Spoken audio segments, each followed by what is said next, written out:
Yeah.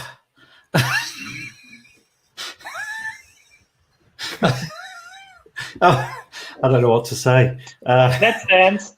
That's the way to do it.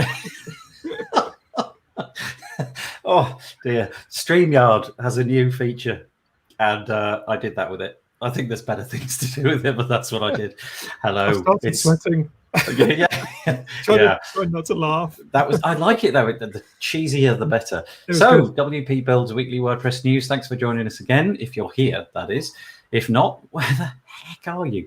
There's been loads happening this week. There really has been a lot happening this week, and most of it happened after I published my news on Friday. We'll get to that later. First of all, quick round robin. Paul Lacey has managed by slightly dubious means to avoid the bottom left of the screen. He's over there. How you doing, Paul? Tell us about yourself. I'm good. Yeah, so I've logged in to your account, which has put me in second place today. So there'll be no covering of my face today in the comments, unless there's a really long one. Yeah. Really long mistake. Do your best, Matt Davies, if you're there. It'll happen. It'll happen. Yeah. Paul, I don't know if you care about this, but your head is sort of sliced in like about there on your screen. Yeah, that's better. Then we get the full effect. Too hot for a hat today as well. Too hot for a hat. I like it. That should be on a T-shirt. And then just down here, we have somebody new. It's always a pleasure to invite somebody new to the show. This is Tom Fanelli from... Do you know what? Every time I see your company name, I want to say Convencio. I don't know why. You know, everyone says Convisio. And it's actually, and my wife said when we were, she still reminds me of this. She's like, you should have put 2 S's in the company name because it's Convencio. And that way people would know it's not Convisio. And it is what her contribution. And I was like, no, people are they'll know what it is. Really quick and by the way, it's great to be here, Nathan. Please do tell us what Convencio I love is. Paul's unicorn. That is the best. You see, no, you can't cover it up. That's the magic right there. It's going right in his ear. I'm the CEO of Convencio. We're a container-based hosting platform. The name, actually, interesting fact, is a combination of container, vessel, and IO.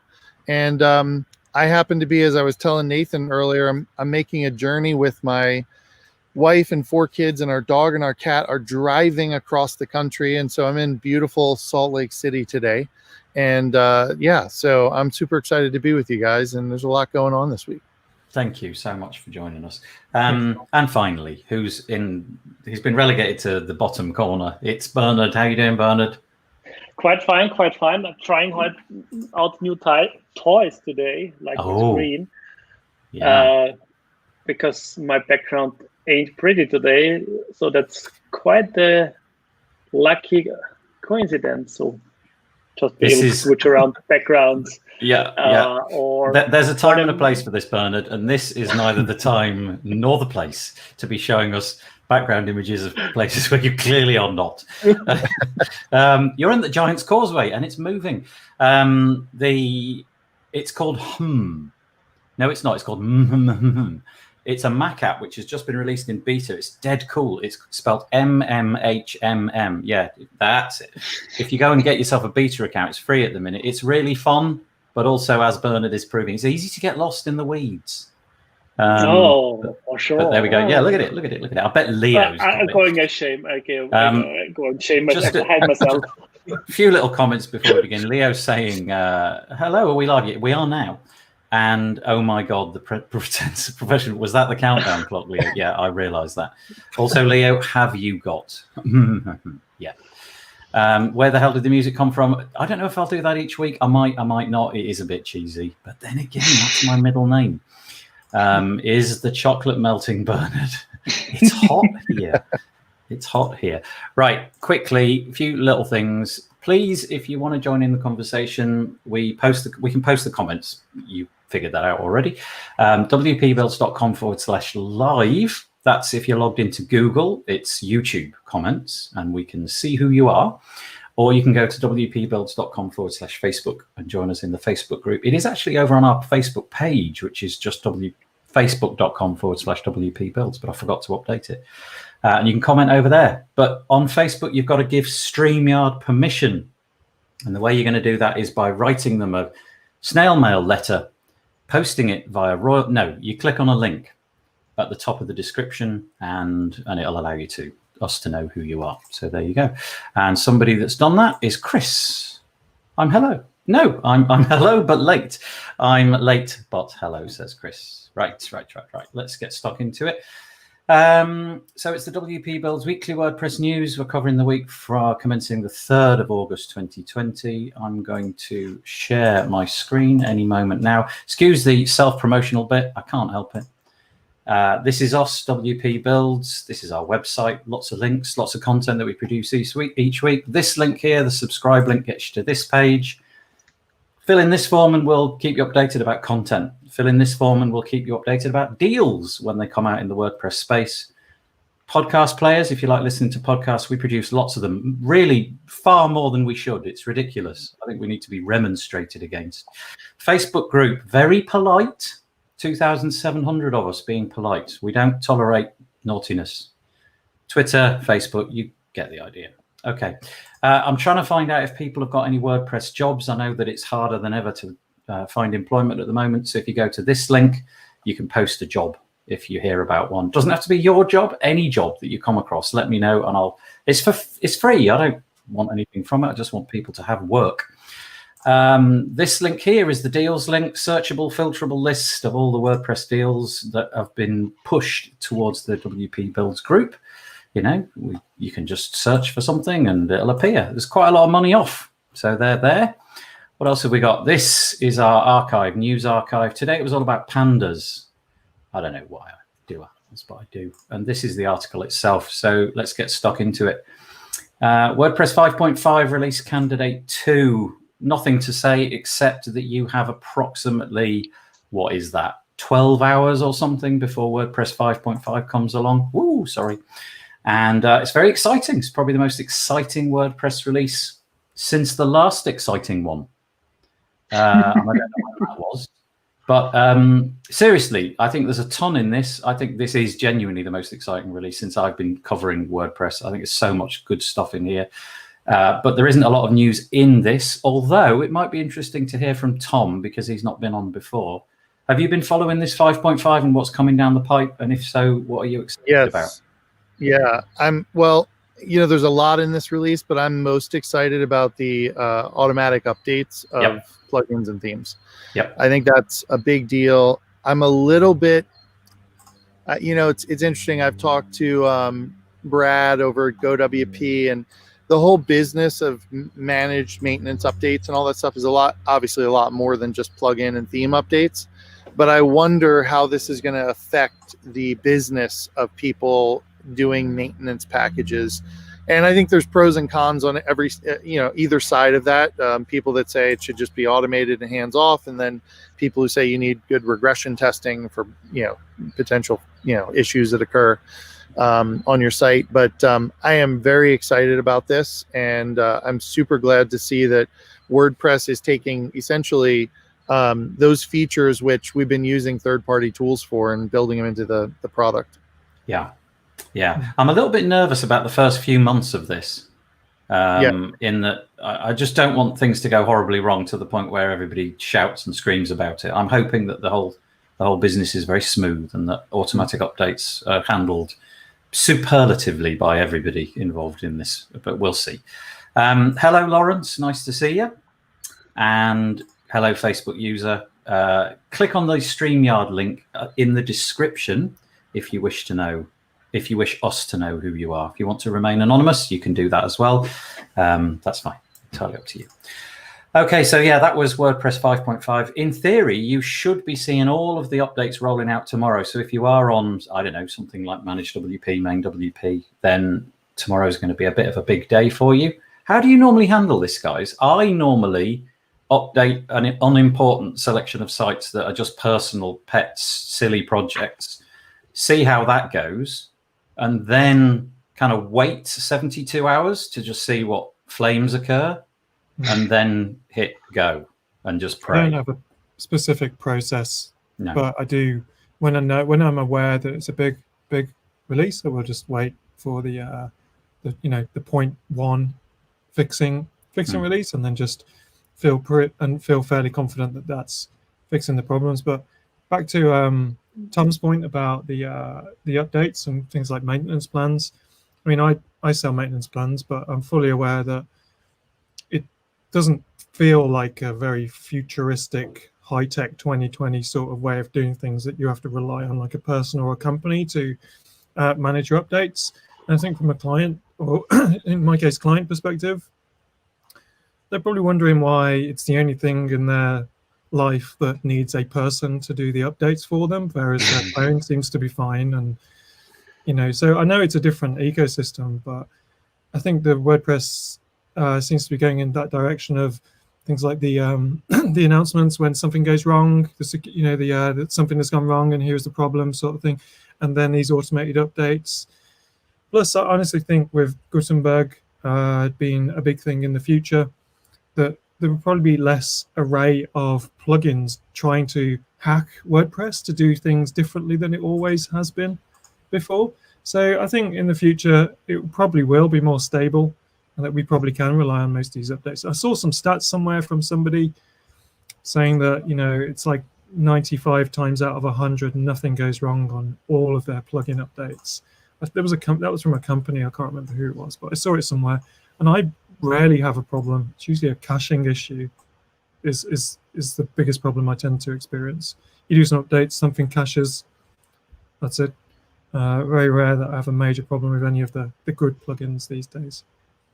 Yeah, I mean, but aren't maintenance plans normally more than only about updates? I mean, at least for my customers, it's not the update of the plugin. Yes, of course it's important, but if something goes wrong with the update, then it's my job to fix it. Or I don't know, if the site gets hacked, it's my job to fix it. So it's quite more than just updates. It's more like an insurance policy. Like, okay, if something goes wrong, there's a person who deals with it, and we don't have to care about it.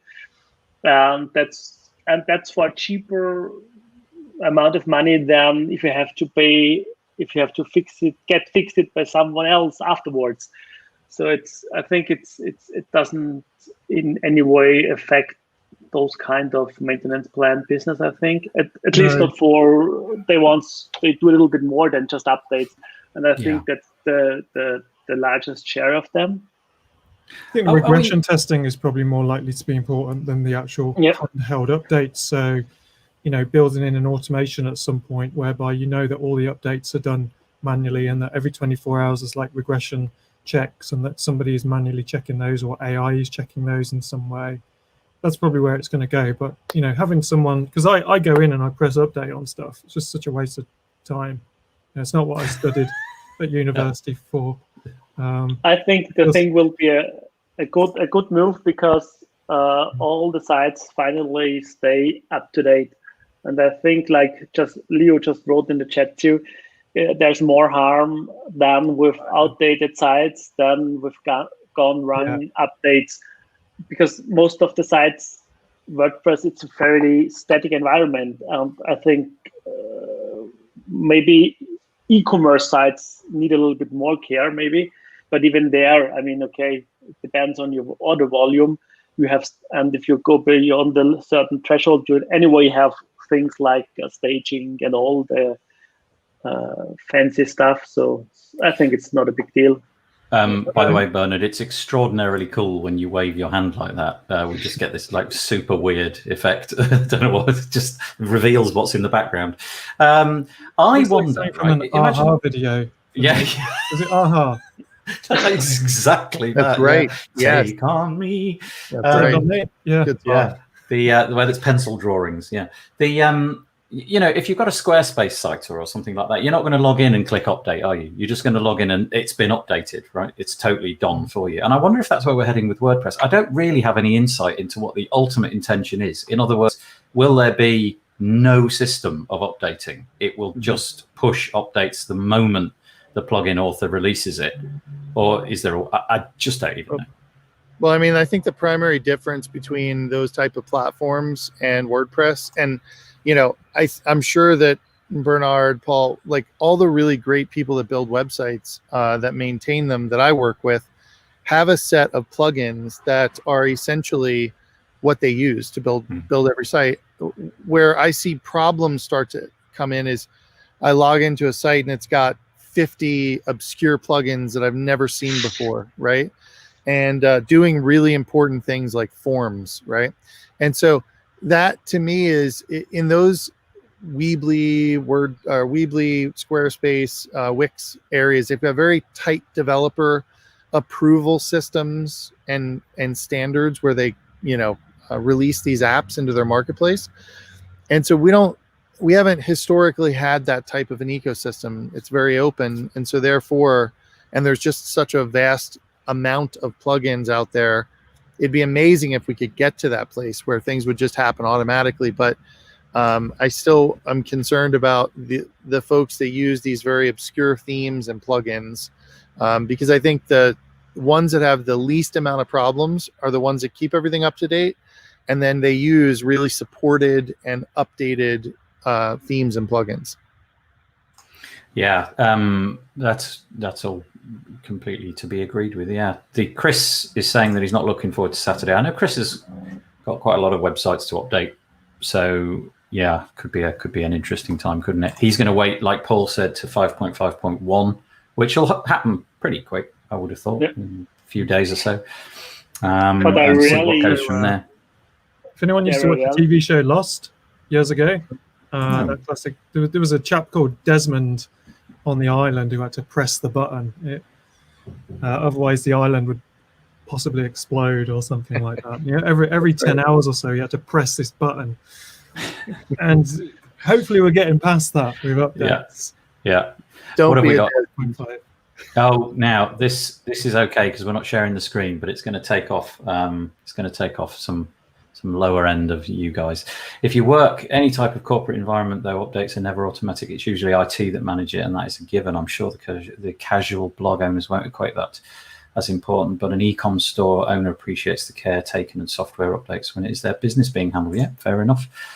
We did put this one up earlier, but apparently it was 34 SP. 99.5% of updates are basically a smooth experience. That's my experience, but it does come down to the list that I've got, and I've curated it down to a handful that I really trust. Again, Chris, sorry, I'll just read this quickly. I would hope automatic updates work the same as WordPress. That is double point, i.e. 1.x.x is automatic, but single point is manual. Plugin authors should put bug and security fixes in the something.x.x updates and feature updates in the Yep. Makes sense. Is that how it works? Do we know? Because that's a really good point. No, you can do what you like, can't you? Well, I don't know, but I think what he's saying is that the plugins would ideally update themselves like 1.1, 1.2, the whatever it is until it gets to the major update, and then on the single point, the 1.x. So if 1.1 to 1.2, you would be manual, but all of the in-betweens between 1.2 and 1.3 would be automatic. That would be a nice setting if we've got that. I have to imagine they're going to roll out a lot more controllability of the setting of this feature as we. I'm not sure it will be part of core. I think it might be plugin territory so that people come up with solutions because there are filters in. So just adapt the filter, exclude some plugins from updates, block some others, whatever. So I think there's, as always with WordPress, we will see creative ways to change the settings. There'll be a plugin disable automatic updates on by tomorrow. That's basically. Right. Yeah, there's no doubt. There isn't already one. There will be one. If there is one. Go check. I bet there's one already.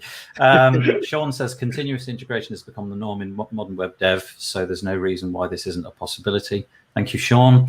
And Cameron, Cameron, it must be late. It must be really late. He's in Australia. Problem is plugin authors conversion. However, they're like, that's what I thought. Some use a timestamp as their version, for example. Yeah. And Lawrence, the WordPress ecosystem needs to contend with all sorts of variables and inconsistencies, and that carries risk. Bernhard. don't forget, all those features are targeted for the small little customer or whatever people does that website on their own, because every professional like us knows ways to deal with that or work around that, like staging or disabling updates or whatever. So it's maybe perfect for those little people who have barely knowledge. It's far better to have the site updated than not. Yeah. Okay, I think we did that one fairly thoroughly. We'll crack on with the next couple fairly quickly. So the first one, let me just share the screen again. There we go. The sad but slightly inevitable news that all WordPress events have been cancelled. Look at Bernhard just sliding around randomly in his screen. Sorry, you've got the most extraordinary neck, if you can just do that. All in-person events are cancelled until 2022. This basically is to just cut out the churn and the fact that a lot of people may get themselves involved in events which are very likely to be cancelled anyway. So let's just avoid the burnout, the resentment, the financial loss to people for putting in the effort and then being told you can't do it. The reasons are fairly straightforward. I don't need to go into those. It's got to do with this COVID thing. You may have heard of it. It's it's going around. And yeah, so it's sad, but I suppose it's entirely inevitable. I've crossed over the line of being sad about cancellations to looking forward to when they are back again. Yeah, it was very sad. When you first hear this one's cancelled, that one's cancelled. You think, I really would have liked to go to that one, but no, it's just I think they've done the right thing. It's just like we all know, forget about 2021. Maybe there'll be some pop-up events if things change, but let's look to 2022 and do something different next year. It's just plan for something different next year and enjoy something on a different way next year. Yeah.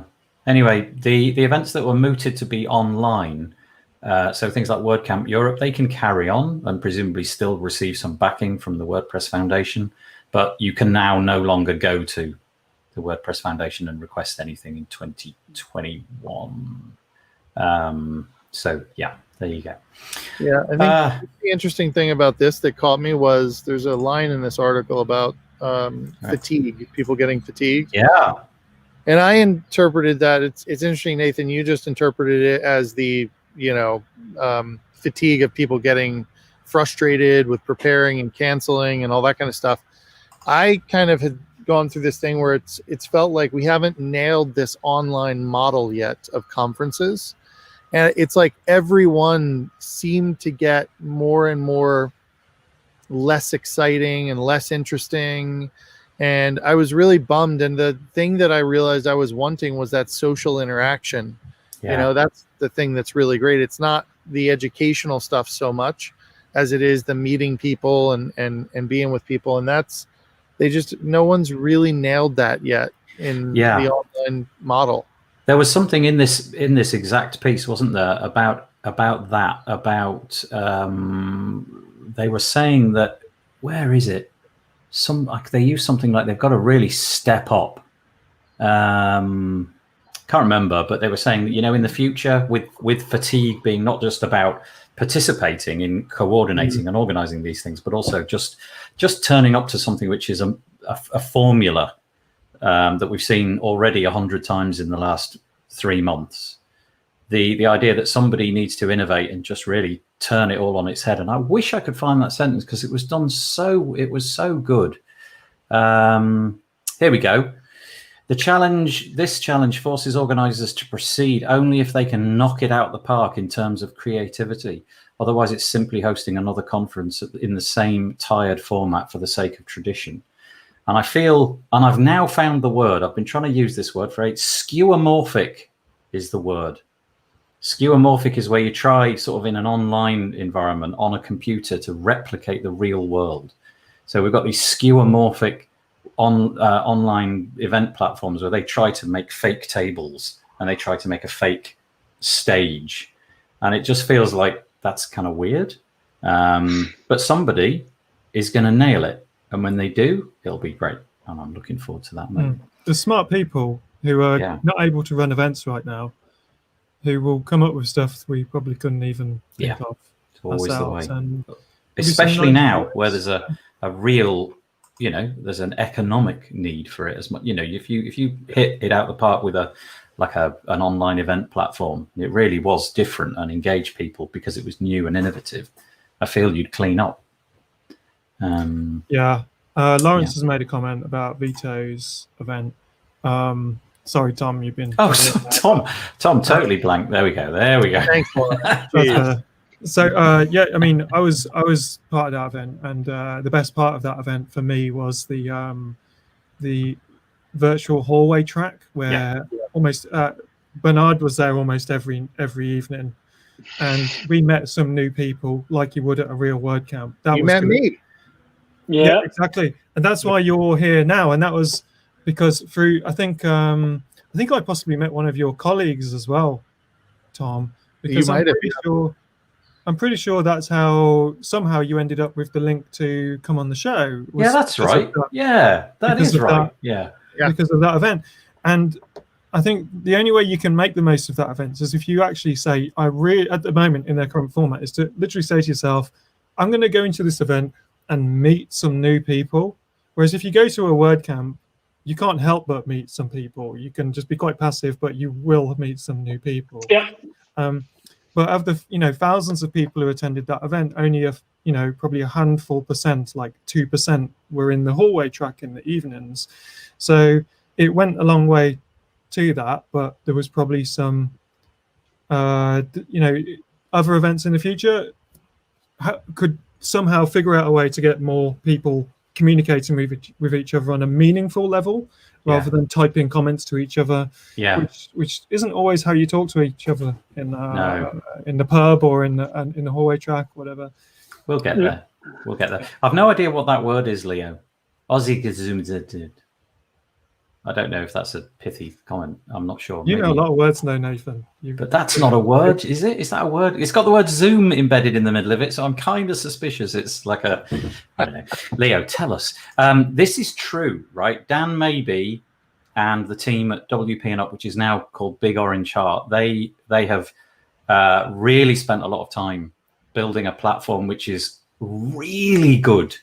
And they do WordPress London, WPLDN. I suspect Leo has been involved heavily in that as well.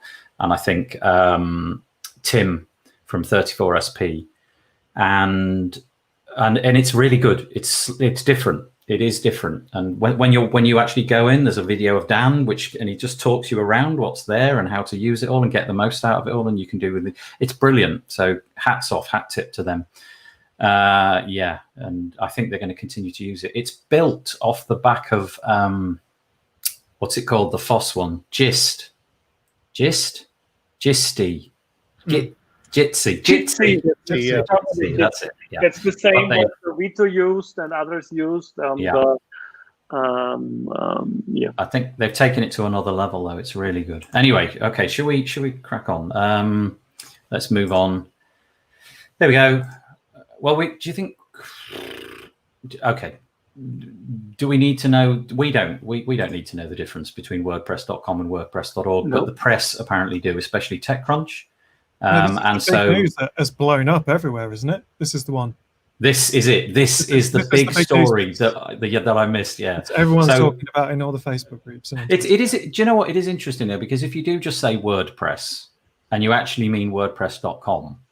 One of the guys in this article, I say guys, I think it was Casper, felt a little bit like, you know what? I spend quite a bit of time on WordPress.org. And then when it just gets called WordPress and the things are conflated, that's not great. Anyway, let's move on. Publish Press in acquisitions this week. In acquisition news this week, Publish Press has acquired Gutenberg plugin. The Advanced Gutenberg plugin and theme. Publish Press enabled you to kind of set criteria before you can hit publish for your team, and they've acquired Advanced Gutenberg, which I think is probably quite a nice sideways move for them, because now you'll have additional options before you can hit publish. Some of them might be constrained by, I don't know, layout type or something like that. Anyway, they've acquired this. So if you've been using Advanced Gutenberg, there is a new custodian. The next section which I want to move on to swiftly. Here we go, is plugins, themes, and blocks. And we've got 3 bits for you this week. I suspect Paul might be the person to go to on this, as well as Bernhard. I don't know what your take on Beaver Builder is, Tom, but all 3 of us use it quite extensively. This looks nice. 2.4 is around the corner. We'll ignore the bit about the fake emails. O'Shaughnessy is the name of the update, and there's quite a laundry list of things that have been added. New list module, search module, login module. Quite like that one. Bottom group module. They're integrating with their assistant plugin, which is very cool. Like that is to say, it's a cool plugin, not it's cool that they've integrated with it. New template available in all paid versions, and then there's a whole bunch of stuff around WooCommerce, videos, row background. It's a long list, and I did like the point right at the top. Where is it? I like this. We tend to keep things pretty close guarded until things are ready to be unveiled, taking a page out of Apple's playbook. In other words, we don't go shouting from the rooftops till we've finished it. And that's the case. Paul, Bernhard, Tom, don't know if you've got a view on this, Tom, but yeah, there is some new modules, and they a lot of these modules are popular modules, like everyday modules that the plugin probably should have. That some of us use some of the add-on packs purely for, things like a login module or a simple list module or an advanced video module, those sort of things. So this is some of their listening, I think, to some of the things that people wanted for their list of modules, because we weren't getting many modules for a while. The add-on packs were doing that job, but I think that it's good to have some of these in the core Beaver Builder now as well. They've also improved the free version, because quite frankly, the free version of Beaver Builder was quite useless to anyone. It was more like a tech demo more than anything. But I was part of that decision to improve the free version, because I did the templates. There's only a few, but there's a couple of base templates that come with the free version of Beaver Builder now. Simple funnel type pages, a landing page, a home page, an about page, a contact page, the stuff that every brochure site tends to have.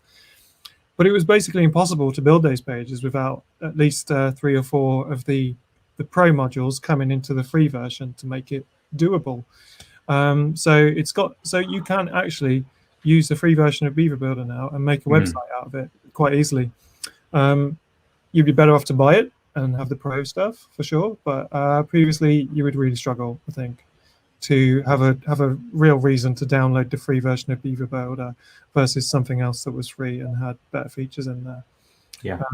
I don't know much about the new knowledge base stuff that's going on there, but because I do use the knowledge base, and it is a very good knowledge base. I do know that for developers. Bernhard is a developer of a Beaver Builder plugin, so I know that he's used the knowledge base and probably contributed to a lot. So I'll leave it at that for mine, but I'm happy to have really proud to have some of our templates in the free version, and I love working with the Beaver Builder guys. Everybody looks slow compared to Elementor these days. It's kind of like, Roger Federer and everyone else in the tennis world in a way. But you need to have all the other players, and that's the thing. And Elementor is going on its own direction anyway, and probably going towards a SaaS type offering, and the whole landscape's changing with Gutenberg and stuff like that. So I think a slowly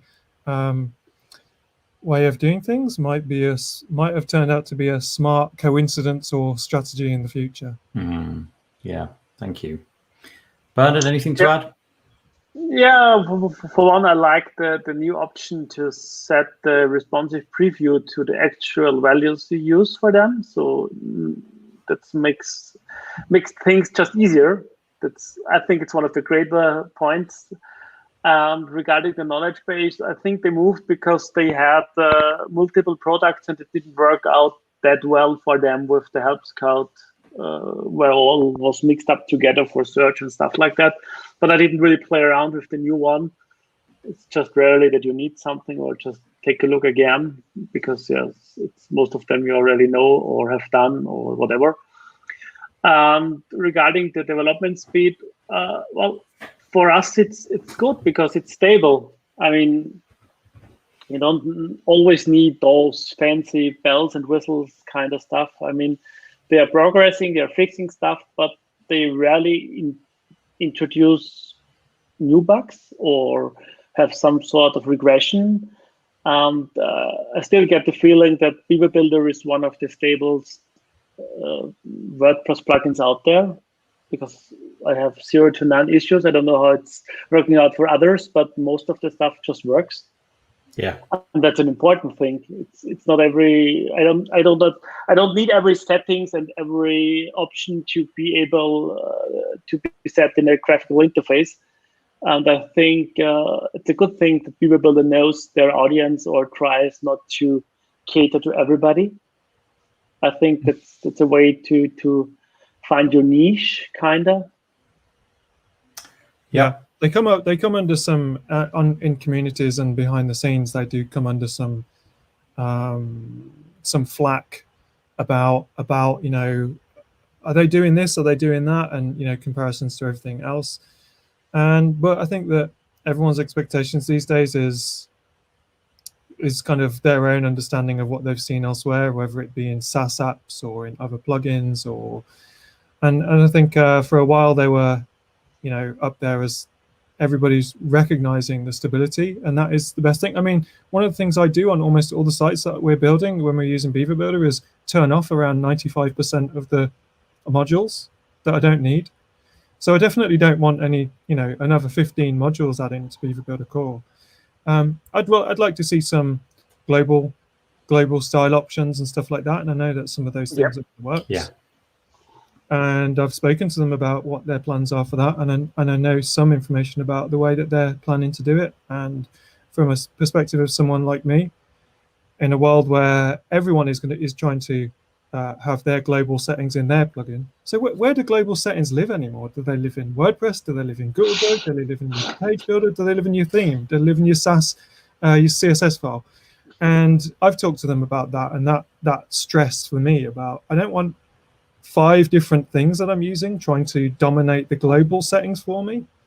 And so they've got a plan for that, and I'm looking forward to when that gets rolled out. Yeah, but we'll see. Bernhard, what would you like to see in Beaver Builder if you could have one thing that you haven't now? I mean, global styling options for sure. A little bit more of the copy-paste magic. I mean, you have it for modules, like to copy-paste them, but what about rows? Because, I know I can save it as a template and then load it again, but sometimes it would just be easy to copy-paste a row or a module and go on with it. And then, because if you copy it as a template, then you have to delete the template afterwards, because I don't know. And for the other stuff, I used to Beaver Team Sitespot now, because they can set global presets for your modules, or in Beaver Team, Tom Carr's plugin. Yeah. I was just going to mention that it feels like I don't know if he'd be willing to sell, but if Beaver Builder acquired Tom Carr's suite of Beaver Builder specific plugins, it'd be pretty awesome. Yeah, it really would. Here's an example of a guy, Tom Carr, who has thought about what's missing to someone who is workflow minded in Beaver Builder and created those workflows. Just did it. Yeah, and he's done it really, really well. So maybe they can acquire Tom's plugins. That'd be nice. I'll give you guys one. Oh, I was going to give you some critical closing thoughts, since you guys all sound like you love Beaver Builder. Which I used Beaver Builder before any other page building product, and so I'm rooting for them. But the Apple comment only works if you're like consistently innovating and getting a steady flow of stuff. I hear a lot of frustration with Beaver Builder, people feeling like it's stuck, right? And it's worse now compared to Elementor, because they see the stream of continuous innovation. So people even subconsciously compare it. And the last thing that I'd say is to the Beaver Builder guys, look, I mean, Elementor raised $15 million. Maybe you don't want to do that. Maybe that's not their goals and their objectives, but the marketplace is going to be changing significantly over the next 5 to several years, particularly with WP Engine having its IPO and then Automattic and so much more VC funding coming in the space. Page builders are going to start getting money from VCs. I think we've got the Elementor case done. I agree with that comment. They're going to go for SaaS, but competition is going to get harder for Beaver builders. So I think they need to have a plan going forward, knowing that. Interesting point, Paul. We put it firmly in your hands. Just sort it, will you, please, Paul? No, it's a great comment by Tom. Yeah. And yeah, that line about Apple was kind of like you could snigger at that line and be like, yeah. I liked it though. I liked it. Yeah, it's kind of like it's almost like when something falls off and lands in the right place and trying to blame it on your own strategy. I meant to do that. Yeah, this is what we do. And even though I know those guys, I don't buy that at all. That line progress has been deliberately slow because we're being very careful. We're trying to be like Apple. I don't buy that. I'm going to move it on. This is Redux. We had Dovey. I didn't mean to say Covey. You've got to mix it with COVID-19. Nathan. I know. It's easy to happen. Get a person and COVID-19 get mixed up. But Dovey was on last week and he was talking about this, and then Justin picked it up. I probably from some other channel, but anyway, it's all about that. So if you don't know about the Redux framework, look at this. He said that and I nearly fell off my chair. 900,000 websites have in some way, shape or form made contact with what he has built. Settings pages for things, plugins and so on. And now he's changing focus because it's not really a money maker. Apparently he makes a very small amount of money off the voluntary contributions that he gets from it, even though a lot of people have built their offering totally on the back of what he's done. So he's moving into more user facing, not developer facing. And there's an article here about that plan and how you can understand what he's trying to do. Last week, Paul, when we were talking to him, when he showed us those screenshots of like all the different options, I literally nearly fell off my chair. It was like, what? All of that? It looks amazing. There's a lot in there. Yeah, it's a total change of direction as I understand it as well. Yeah. I think what Redux did before was, let's say you installed something like Avada theme. Yeah. Forest. That was the big one, wasn't it? I think. And the whole section in the back end of WordPress would be all the Avada options. Do you want header style 1, header style 2, add your custom CSS bit here, all that stuff that you would expect from those type of themes from them. I think was what Redux did. Redux made those settings go there, and then when you change those settings, stuff would be able to be changed on the front end. But now it seems that he's taking it in a totally different way, and because one thing he has got is like 1 million users. It's amazing. Well, he does, but inadvertently he's got 1 million users. I don't know how he gets to those 1 million users. Sounds like he's got to sort of start again. But if you can charge, what is it? There was a pricing table, probably not in this. Was it in this article? Yeah, there you go. If you can start charging end users $49, and of course, most of what he's got is completely hidden from us. So he's got to start again. The kind of the back end of WordPress is slowly but surely being less and less useful. Talking about Beaver Builder, their assistant plugin means that I far less frequently go into the WP admin area. And you've got, I don't know, so many different ways that you can avoid doing things in there now. But it's interesting. I just wanted to highlight it because he was on last week and I thought that was good. And we talked about disable automatic updates. Let me just put this up. We have disable comments plugin is being sold to the highest bidder, and I just thought this was nice because Samir Shah, who has this plugin, has no longer got particularly interest in WordPress. He stopped using it about 5 years ago, something like that. So he's going to flog it, and then he's going to donate all the money that he gets from it to charity, which is a nice thing to do. So props to him. But that is literally all I've got to say about that. Let's have a look at this.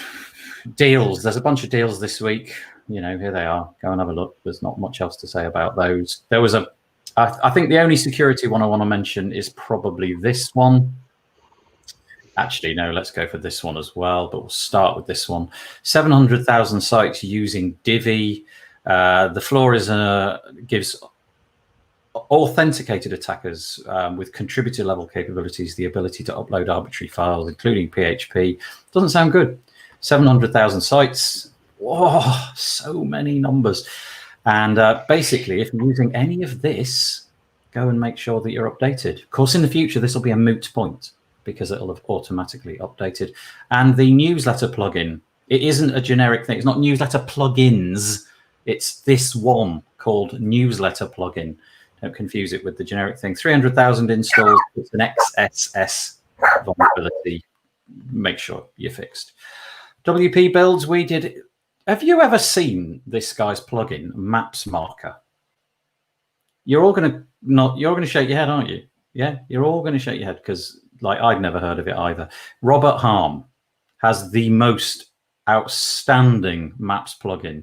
It can do everything. If you want to do anything with maps, go and check this podcast episode out. If he hasn't thought of it, it's probably not possible. It's really, really good. So hat tip to him. What else have we got? I'm giving away a license of Stencil. Florian just randomly gave me a license, an unlimited license for Stencil. So go and fill out that form and you might win it. What else? P2, Automattic's tool. I'm racing through these. You know why I'm racing through these? Because I want 10 minutes on a different subject, which isn't written down anymore. P2 has been, who cares what's happened to P2? TikTok has got to be sold in about 40 days. Otherwise, the US are going to bar it. I don't even know what TikTok does. I know it's on a phone and it does video, but I'm not a cool kid anymore. Anyway, it's important if you're 12 or below. He said slightly condescendingly. That's probably really rude, isn't it? Anyway, right. Who's going to take the next one then? Who's going to take on the article that nobody wants to speak about? Friday. Well, Chris made a good joke about it. Oh, did he? Where? Yeah. I think it was what he was talking about. Is Dovey should put an affiliate link in. Oh, clever! Nice segue, Chris. Framework. Nice segue. Dovey should put an affiliate link. Yes, into his Redux plugin. Then he'd have literally 900,000 people. Yes, I'm with you. Okay, so 20 minutes after I finished recording the WP Builds news on Friday, I opened up Slack, and I can't remember, make Slack or something, and this thing started to escalate. This avalanche escalated. You all know what I'm talking about. I'm talking about the Astra theme. And the Astra theme had been caught. That's the word. Forget whether they were right or wrong. They got caught. They had something in the free version of Astra. Please interrupt me if I screw this up, right? Because I don't want on this point to get it wrong. In the free version of Astra, they were overwriting the upgrade links to premium plugins. So, for example, GiveWP, keep going, Monster Insights, WP Forms, right? So there was a function which if you had Astra installed and you upgraded because you had WP Forms on your site and you upgraded to the pro version, they would overwrite that link with their affiliate link. In other words, they would get a kickback if you did this, if you upgraded. Now, there was no way that you could have known this was happening apart from looking at the URL, but I would have dismissed that out of hand and thought, well, that's their affiliate link. They're just doing some tracking or some, I don't know. I probably just wouldn't have even looked. But the backlash was immediate and very swift. The guys over at the theme review team decided to boot them out of the WP repo for 5 weeks. And for 5 like that. Although I don't have the crazy stuff going on around my hand. And that's where the debate got started, because people were saying this is insane. What they've done is really wrong. And then the flip side of that was, there's nothing really to see here, but the theme review team have totally overplayed it. This is ridiculous. We've got 1 million people, as we found a couple of weeks ago, 1 million people using the free version of Astra. And those people for 5 weeks are now going to be vulnerable to some sort of problem. Somebody is bound to have a 0-day exploit in the Astra theme just tucked away. And it was like, ka-ching! I can exploit this for 5 weeks. Anyway, what's your take? I mean, we started that discussion a little bit before. I think we need to separate the thing is what they did and how they reacted to it. So first of all, at least for my understanding, after reading a bunch of comments all over the places because I was interested in it, is okay, what really happened? They added an affiliate link, which was, according to Sujay and others, allowed by those 5 plugins that were affected by it, because they put a filter in for them to be able to exchange the URL. I didn't check the code, so it's just what I heard and read. So first, they asked if they're allowed to do it. So they didn't in any way harm the affiliate system. So they were allowed to it. So who was hurt by it? Nobody, because affiliate stuff, I don't care about it. At least if no other affiliate was harmed by the switch of the URLs, maybe that's a difficult discussion to track down. So from my point of view, they asked if they're allowed to do it. They did it. They made money out of it, which, of course, it's a business. I mean, who doesn't try to make money out of their offerings, especially if it's a free theme? So, especially for WP Forms, I don't know for the other plugins, Astro even promotes them because they put in their starter templates the form plugin in every theme that uses a form, which is almost every of the templates, because that's a basic function. So why not get a kickback for that? You know, that was the bit that I missed, Bernhard. That was the bit that I missed. I fully forgot that if you install one of their starter sites, it brings along that plugin. Now, I can't speak to the other ones, Monster Insights and all. There was 6. But it does, doesn't it? And so it does push it at you. It pushes WP Forms toward you and says, look, this is what we recommend. I don't know. Yeah, well, it's an ethical discussion. Is it against some FEC or whatever guidelines to do that or not? But they didn't really do any harm because they didn't promote it, they didn't whatever, because you updated it. No big deal. Is it against the guidelines? Maybe, yes, of course. Is a ban for 5 weeks the right choice? I don't know, because we all don't know what communication really happened beforehand, because we all have hearsay. That we don't know, okay, did they get a warning? Got they informed?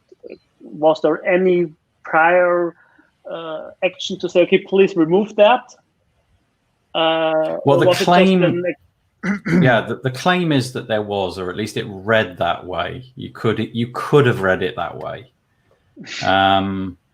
Anyway, Tom, Paul, anything on? Paul's literally running away from this topic. No, my dog's trying to bark at this important moment. So is it a he or a she? It's a she. She's outraged. She's absolutely outraged by this. She is. WP drama. She hates this kind of. Let's go with Tom. Yeah, go Tom. Okay, so I think that there's a couple things here. One, if they were truly only doing it for these particular plugins, like we don't even know, they might have had a BD deal with these companies, and the terms could have been, hey, we're going to put our affiliate links in when we distribute you, right? Now, I think if that's, if we find, hey, they were doing it for plugins at a much bigger scope, then I think that's a totally separate issue.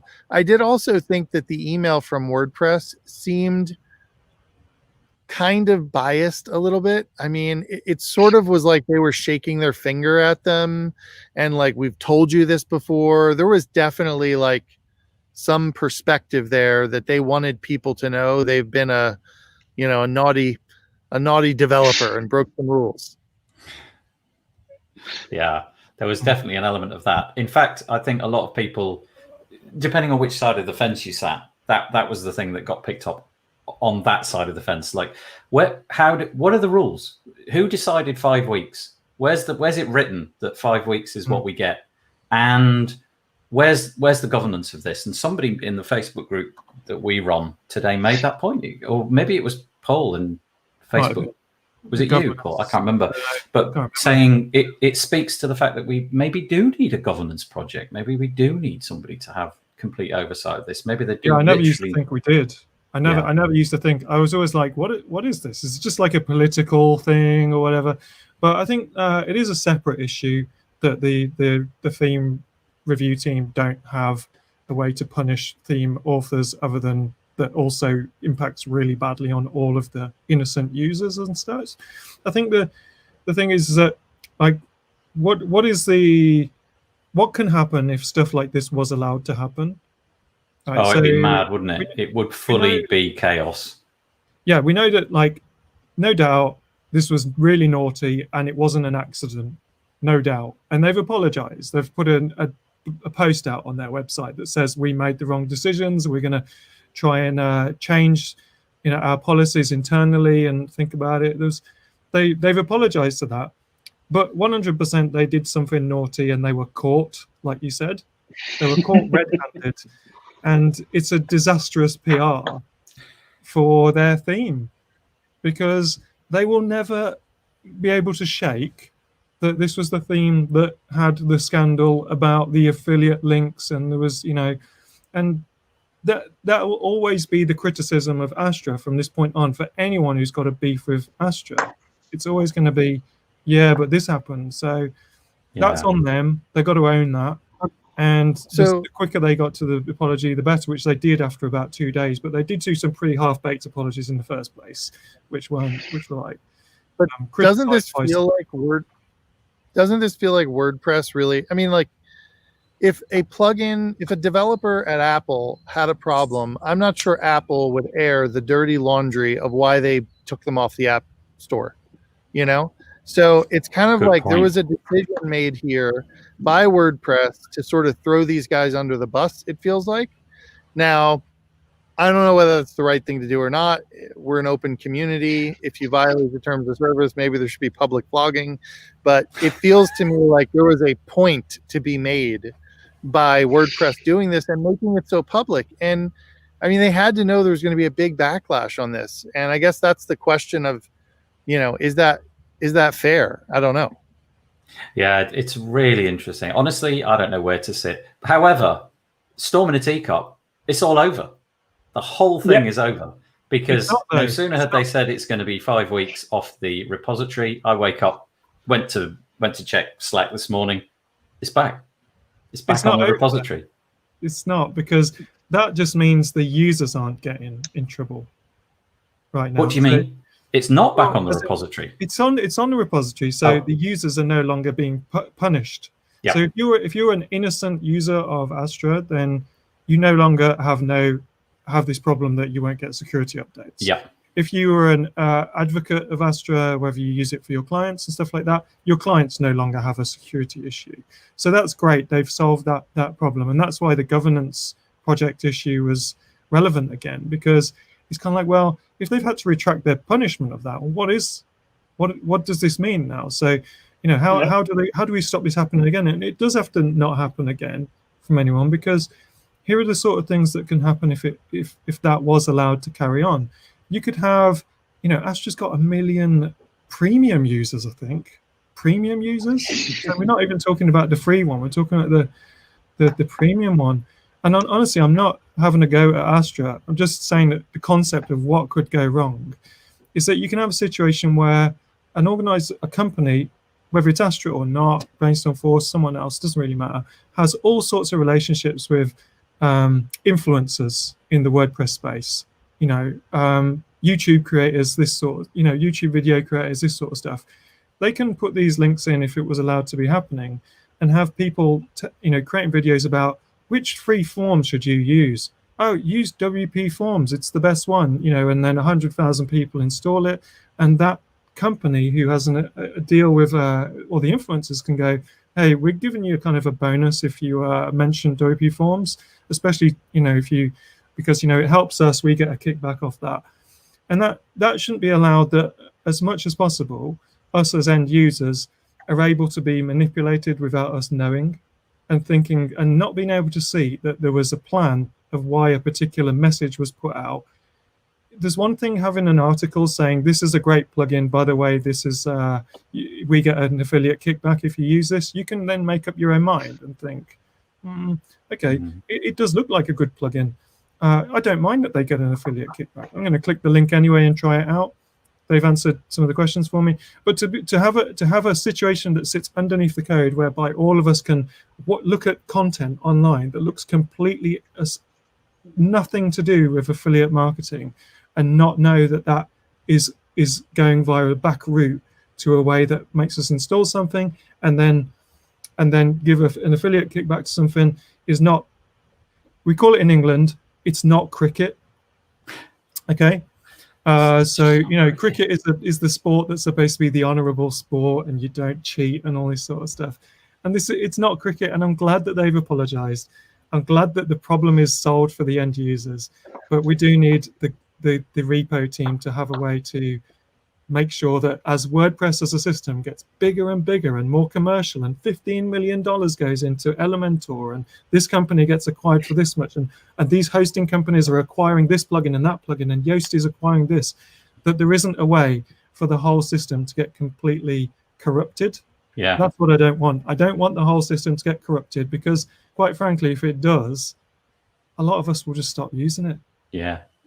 I feel that a better way to handle this might have been, we've spotted this, you've got 72 hours to take it down, otherwise we're going to remove you for 4 weeks, possibly. But we need to know what is the constraint there? You know, at what point does 4 weeks become invoked, or a week, or 2 days, or whatever? I don't know.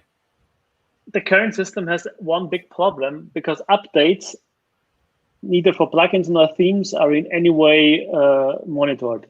Yeah. Because if you submit something, it's checked for the guidelines, and then it's left out there. That's an issue, because we know all those plugins get bought, sold, moved from one owner to the other, and at some point somebody goes and adds something which is not for the greater good, let's say. So I think that's part of an underlying issue. And the thing is, it seems not only Astra did that kind of stuff. At least some other names are popping up. Don't name anyone.